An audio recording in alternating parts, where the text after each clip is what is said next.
നമസ്കാരം, ഞാൻ രാഹുൽ അശോകനാണ്. ഞാനിപ്പോൾ ഇരിഞ്ഞാലക്കുട ബസ് സ്റ്റാൻഡിന് സമീപത്ത് നമ്മുടെ ആൽത്തറ പരിസരത്താണ്. ഈ ഭാഗത്തു നിന്ന് റോഡിന്റെ ഒരു ശോചനീയാവസ്ഥ ഞാൻ മുമ്പ് പലതവണ വീഡിയോ ചെയ്തിട്ടാണ് നഗരസഭ അധികാരികളോട്. ഇപ്പോ കൂടൽമാണിക്ക് ഉത്സവം ഇന്ന് കൊടിയേറുകയാണ്. പ്രധാനപ്പെട്ട ചടങ്ങുകളൊക്കെ തന്നെ ഈ ഒരു ആൽത്തറ പരിസരത്തൊക്കെ തന്നെ നടക്കാറുണ്ട്, പള്ളിവേട്ട മുതലായവയൊക്കെ തന്നെ. ഈ പ്രദേശത്തെ കുറച്ച് സ്ഥലങ്ങളൊന്നും ഞാൻ കാണിച്ചു തരാം. ഈ ആൽത്തറോട് തൊട്ട് കിടക്കുന്ന ഈ ടൈലിട്ട ഒരു ഭാഗത്തിന്റെ ഒരു അവസ്ഥ നോക്കി. ഈ ടൈല് ഇട്ടിട്ട് എത്ര കാലമായെന്നറിയോ?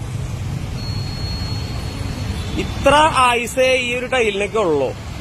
നോക്കിയത് ഈ ടൈലും റോഡും തമ്മിലുള്ള ഈ ഒരു ഗ്യാപ്പ് വേണ്ട. ഇരുചക്ര വാഹനങ്ങളൊക്കെ ഏറെ അപകടത്തിൽപ്പെടാവുന്ന ഒരു സ്ഥലമാണിത്. ഈ ഒരു ഗ്യാപ്പില് ഇരുചക്ര വാഹനങ്ങൾ കുടുങ്ങി പലപ്പോഴും അപകടങ്ങൾ ഉണ്ടാവുന്നത് ഇവിടെ ഒരു പതിവ് കാഴ്ചയാണ്. ഈ ഒരു കാനയ്ക്ക് സമീപത്തെ ഈ ഒരു കുഴികൾ നോക്കൂ. കമ്പികളൊക്കെ തന്നെ പുറത്തായി വളരെ ശോചനീയമായ ഒരു അവസ്ഥയാണ്. ഈ ഒരു ബസ് സ്റ്റാൻഡിൽ നിന്ന് വരുന്ന വാഹനങ്ങളും ഒക്കെ തന്നെ ഈ ഒരു കുറച്ച് കുഴികളൊന്നും അടച്ചാൽ തന്നെ ഇവിടുത്തെ ഗതാഗതത്തിന് വലിയൊരു മാറ്റം തന്നെ വരുത്താനായിട്ട് സാധിക്കും. അതിന് ഒന്നൊരു അടിയന്തര ഇടപെടലുകൾ നടത്താനായിട്ട് ഈ നഗരസഭയോ നഗരസഭാ അധികൃതരോ കൌൺസിലർമാരോ ഒന്നും തന്നെ മുന്നിട്ടിറങ്ങുന്നില്ല എന്നുള്ളത് ഏറെ ഖേദകരമായ ഒരു വസ്തുതയാണ്.